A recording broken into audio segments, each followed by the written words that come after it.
Good day and welcome po sa panibago na namang episode ng aming channel. At ako nga po pala ulit si Allen ng Greenyard TV. And para naman sa vlog natin for today, eto, pag-uusapan naman natin yung top common mistake sa pag-aalaga ng mga Chinese evergreen o yung mga aglonema. So, maaaring ito yung mga palagi nating nagagawa at nakakaligtaan natin na hindi pala maganda sa mga aglonema natin, kaya hindi gumaganda yung mga aglo natin. So, iisa-isahin natin yan. At syempre, bago tayo magsimula, konting shoutout po muna. Shoutout po kay Ma'am Gigi Dia ng Santa Rosa, Laguna, kay Ma'am Ning Salipot ng Salawag, Dasma, kay Ma'am Irene ng Quezon City, at kay Sir Erwin and Beng Vasquez ng General Trias, Cavite. Shoutout din po kay Mona and Cesar ng Binyan City, Sir Floyd and Junelyn Bernabe ng Mabolo 2, Bacoor, Cavite, kay Ma'am Luz Bundalian ng Imus, at kay Ma'am Apple Aranas ng San Pedro, Laguna. And kay Sir Jorge Manalo. Shoutout din po kay Ma'am Connie, at kay Sir Buddy, at kay Sir Migo ng San Mateo, Rizal. Maraming salamat po sa pagbisita sa aming garden. Yun na nga, bago tayo pumunta sa ating topic, sa mga bago pa lamang po sa aming channel, huwag niyo pong kakalimutan na mag-like, share, and subscribe. And pakihit na rin po yung notification bell para maging updated kayo sa mga susunod pa naming videos. Please also visit and support na rin po yung aming Facebook and Instagram page, Greenyard PH po. At sa mga gustong bumisita sa aming garden, na andito po sa screen yung aming complete address. So, unahin na po natin dito sa ating listahan yung pruning. Dito sa pruning kasi, kadalasan pagka-aglo kasi, hindi natin ginagawa yung pruning. Dahil unang-una, paano ba natin gagawin ang pruning sa mga varieties ng aglo? Kasi unlike ng ibang mga halaman, lalo yung mga pang-landscape, yung mga picara, yung mga miyagos, even yung mga eugenia, madali ang pruning ng mga yan dahil talagang kukuha ka lang ng gunting, yung pang-tabas talaga, and ikakat mo lang ng ikakat yung pinakaibabaw kung alin yung kumakapal para maging pantay. Minsan nga, nade-designan pa natin kung ano yung hubog na gusto natin doon sa mga halaman. Pero unlike dito sa aglo, hindi kasi siya basta-basta yung katulad ng ibang halaman, like yung rubber tree. Pag pinutol mo yung kahuli-hulihang dahon, yung pinakatalbos, doon siya magkakasanga. So, hindi siya ganun.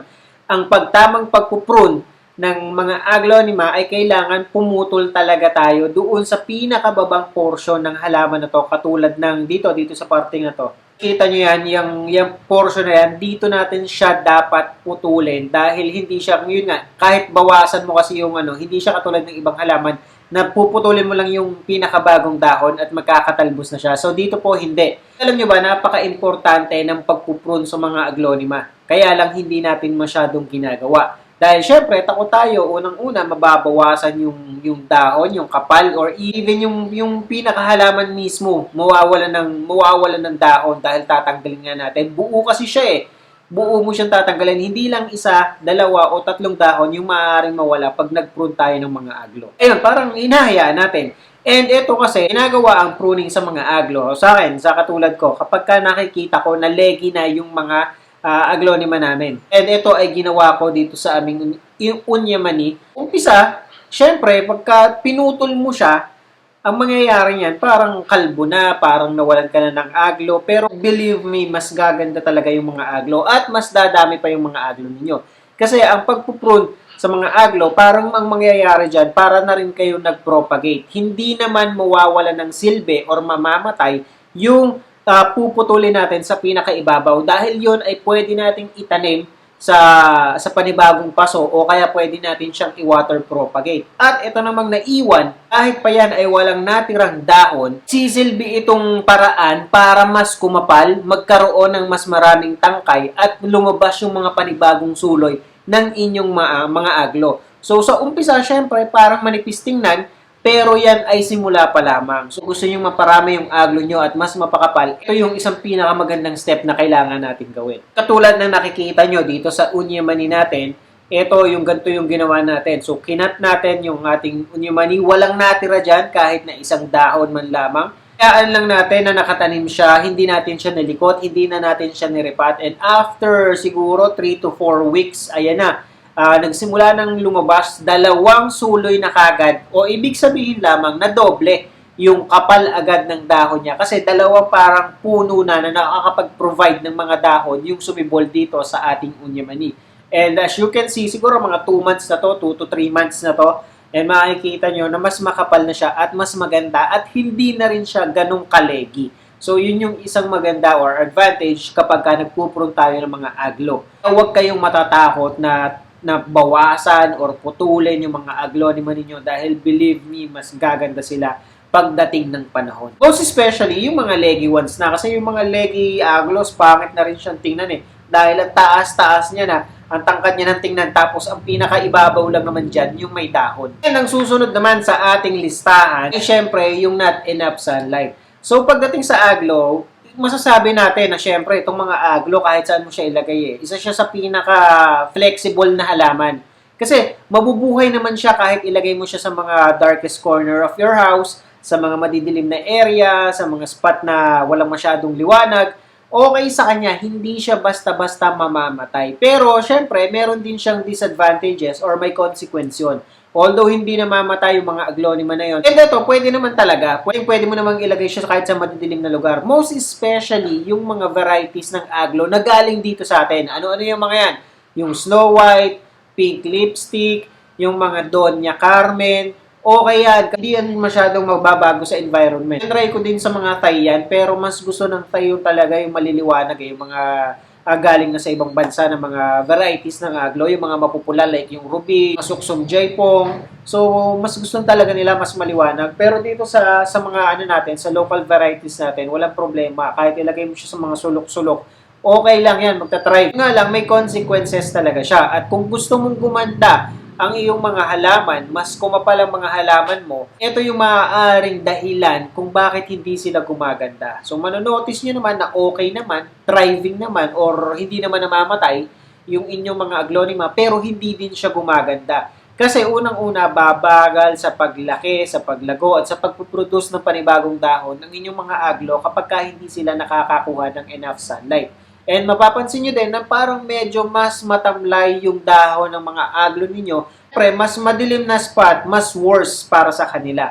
Hindi nga sila mamamatay, pero medyo lulungkot, lalamlam yung mga dahon ng inyong mga aglo. Advice ko, kung halimbawa may pagkakataon or at least may opportunity kayo na ilabas yung mga aglo nyo kahit sabihin nating once a week or kaya every 5 days, ilabas natin siya para makasaga pa ng liwanag. Much better yon para naman hindi yung talagang totally inilagay mo na siya doon sa part ng bahay na yun na madilim at wala nang alisan. So, ang pinaka-advice na lang natin at ang pinaka-mabibigay ko sa inyo na parang sabihin na natin na remedyo dito sa bagay na to is ilabas natin siya every once in a while para naman magkaroon siya ng liwanag. And pinag-usapan naman natin dyan yung lack of sunlight. Siyempre, hindi rin maganda para sa kanila yung too much sunlight. So, eto kasi yun yun nga, katulad ng sinabi ko, flexible ang mga aglo. May mga aglo tayo na inilalagay natin sa direct sunlight. Ako may mga aglo ko, tinatamaan ng morning sunlight. Pero wala tayong varieties or wala tayong alagang aglonema na tinatamaan ng 8 hours a day ng sikat ng araw yung direct sunlight. Dahil sigurado ko sa inyo, masusunog talaga yung inyong mga aglo, yung mga dahon ng aglo ninyo kapag ginawa nyo yan. Yan, mas madali yung manonotice or magre-reflect sa mga dahon. Mapapansin nyo dyan yung mga bagong dahon, nagkakaroon na kagad ng paninilaw. Dahil yun, sobra na yun. Habang tumatagal, yung dilaw na yan, uuwi yan sa pagka-brown, magkakaroon siya ng mga sunog sa mga dahon niya. At kapag nangyari yun, hindi na natin maibabalik yung mga dahon na nasira na.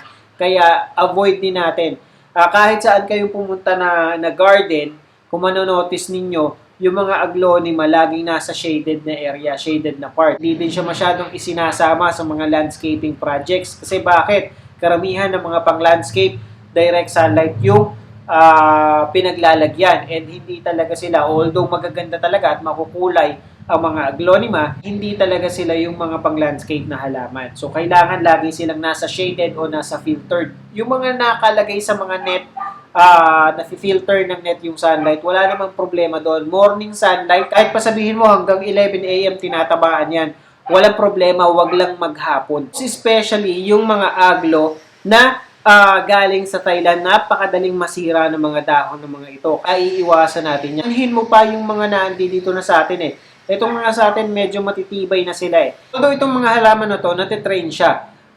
hindi mo siya pwedeng bigla-biglang ilagay sa direct sunlight na yan dahil sigurado ko sa iyo masusunog siya. Kaya advice ko naman dito, pagdating dito, kung halimbawa yung part ng bahay ninyo, yung pinaglalagyan nyo ng aglo ay sa afternoon sunlight, medyo iwas natin siya. Dahil pagka doon sa portion ng part na yun, i-avoid lang natin. Kung halimbawa, nasa may bintana siya, tapos pumapasok yung direct sunlight, tapos hapon pa, iwas lang natin siya hanggang sa makulubog yung araw bago natin siya ibalik sa spot natin para hindi naman masunog, masira yung mga dahon ng mga aglo natin. At ang susunod naman sa ating listahan, ito ang isa sa pinaka-common na mistake na para sa ating lahat siguro, yung overwatering.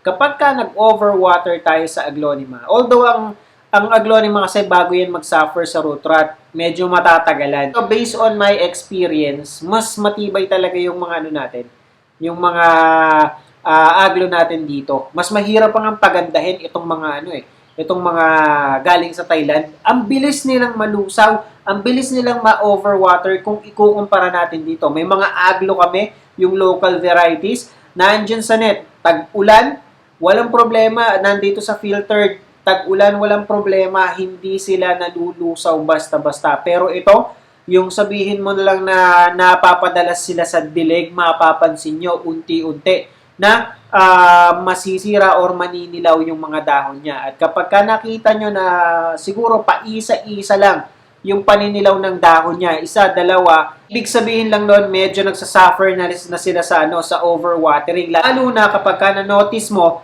na yung lupa niya ay basang-basa. So eto, kapag ka mga sabihin natin mga isa, dalawang dahon lamang yung pumapangit, ang pinakamadaling remedyo dyan, huwag mong diligin, hayaan mong matuyo yung lupa ng iyong aglonema.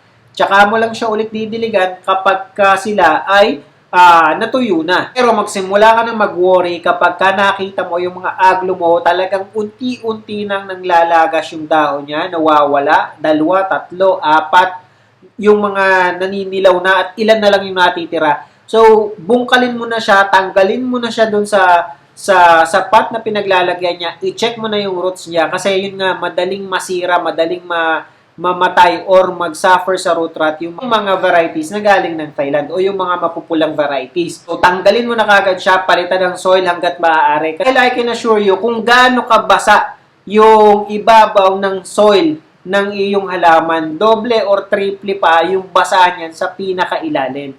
Ito, pwedeng maging mangyari to pagka ito ay combination ng mahilig ka magdilig, overwatering, pagkatapos lack of sunlight pa. So, ang hilig mong magdilig, pagkatapos na andun siya sa spot ng bahay ninyo na hindi natatamaan ng liwanag, mas matagal kasi talaga lalong matutuyo yung soil ng mga ganung halaman. Kaya, ibig sabihin lang, mas prone sila na mag-suffer sa root rot. Kaya, yun yung ipiprevent natin. Kapag ka nandun siya sa spot na yun, huwag natin siyang isabay sa dilig ng mga halaman na mas nandun sa spot or area na mas maraming liwanag. Hindi sila talaga parehas or sabay natutuyo yung soil nila. Yun nga, kapag ka overwater, check nyo yung roots, tanggalin ka agad yung mga nabubulok if meron, para hindi na kumalat pa. Pagkatapos, palitan na natin ng panibagong soil, yung mas healthy. And then, sa susunod, alam na natin kung ano yung nagawa natin na mali. So, avoid na natin yung overwatering. Kasunod sa list natin ay yung tinatawag naman na underwatering. Ito namang underwatering, mas madali naman siyang solusyonan kung ikukumpara natin sa mga overwatering. Kasi ang underwatering, didiligan mo lang siya. Ito, kadalasan lang na mistake ito kapag masyado ng busy tayo. So, minsan nakakaligtaan na natin, lalo na kapag halimbawa beginner pa lang tayo sa pag-aalaga ng halaman. And wala pa sa natin, wala pa sa schedule natin, hindi pa nagsisink in sa atin na may mga alaga na tayong ganitong halaman. Since busy rin tayo, maaaring maneglect itong mga halaman na to, makalimutan natin, hindi pa natin sila nadidilig sa pagmamadali nating umalis. Minsan naman, pagod na rin pag uuwi ng bahay, kaya nakakalimutan na rin magdilig. Ang pinaka-remedy lang dito para, yun nga, para hindi tayo mag-underwater sa mga halaman natin, syempre, ang remedyo dyan, didiligan lang natin. Ang pinaka-problema lang, yung pagiging makalimutin minsan natin. So, ang gagawin lang natin, ilagay natin siya sa spot ng bahay natin na wherein doon tayo madalas lagi dumadaan. So, kapag ka inilagay mo siya sa spot ng bahay natin na lagi mo siya nakikita, imposible na ngayon na hindi mo siya madadaanan at hindi mo siya madidilig kung sakali man na hindi mo pa nadidiligan ang mga halaman na to. And nga pala, eto nga pala, gusto kong ipakita muna sa inyo yung nangyari dito sa ating ginawang combo ng mga aglo na pinagsama natin. And as you can see, they are thriving very well and wala kahit na anong nabawas sa dahon nila. Ganda talaga siyang ipang-display sa bahay. Especially sa mga kahit sa mga terrace lang. Kasi itong sa amin, sa terrace siya nakalagay eh. Kumbaga pag halimbawa may bumisita, manonotice kagad nila na ba, ang ganda naman ng halaman na to. And ayan, kung halimbawa hindi niya pa napapanood yung vlog na to, search nyo lamang siya dito sa vlog namin or sa channel namin na andyan yun kung paano natin ginawa yung pagkukombine ng mga aglo, yung mga instructions na maaaring makatulong kung gusto nyo gayahin itong project na to. At ang susunod sa ating listahan ay yung repotting naman. Pagdating dito sa mga aglo, medyo kailangan mag-ingat tayo sa pagre-repat ng mga ito. Dahil unang-una, dyan minsan nagkakaroon ng problema. Minsan, hindi na gumaganda yung mga aglo ninyo. Pag na-notice nyo na ang kapal-kapal ng aglo ninyo, tapos unti-unti siyang pumapangit, tumatanda yung mga dahon niya, sabay-sabay, lalo na sa buong palibot. At pagkatapos, hindi naman siya overwater, hindi naman siya underwater, maaaring kailangan nyo ng mag-repat. Ang mga halaman, kailangan iniriripat din natin siya every once in a while para magtuloy-tuloy yung lago at yung ganda ng mga ito. Dahil I can assure you, ito nangyari ito sa Snow White namin. So, hinati-hati na namin para naman tumuloy ulit yung ganda nito at makapagpakapal ulit siya. Yun yung isa. And wag naman tayong magre-repat every 1 month or every 2 months kasi hindi rin naman advisable yun. Kumbaga sa amin kasi pagka nagrepat kami, parang once a year na eh. Lalo na kapag ka nagtutuloy-tuloy naman sa pagganda yung halaman, huwag nyo din siyang masyadong ilalagay sa sa malaking paso kagad. Lalo na halimbawa kapag beginner pa lamang kayo. Yun kasi yung isang kunyari, iniripat nyo yung mga aglo ninyo at inilagay nyo siya sa alangan na pot, mas malaking pot kung i-compare natin or ihahambing natin dun sa halaman.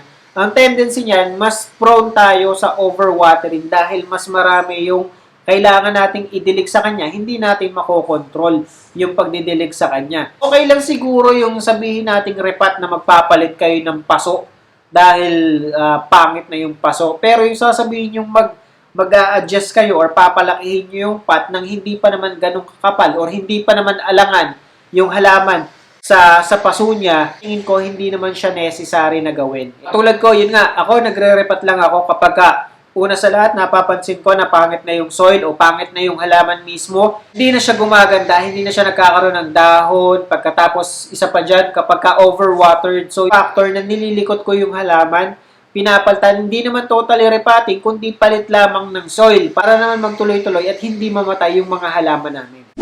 So, yun lamang po and I hope nakatulong at nag-enjoy kayo sa panonood ng video na to. And again, sa mga bago pa lamang po sa aming channel, huwag niyo pong kakalimutan na mag-like, share, and subscribe.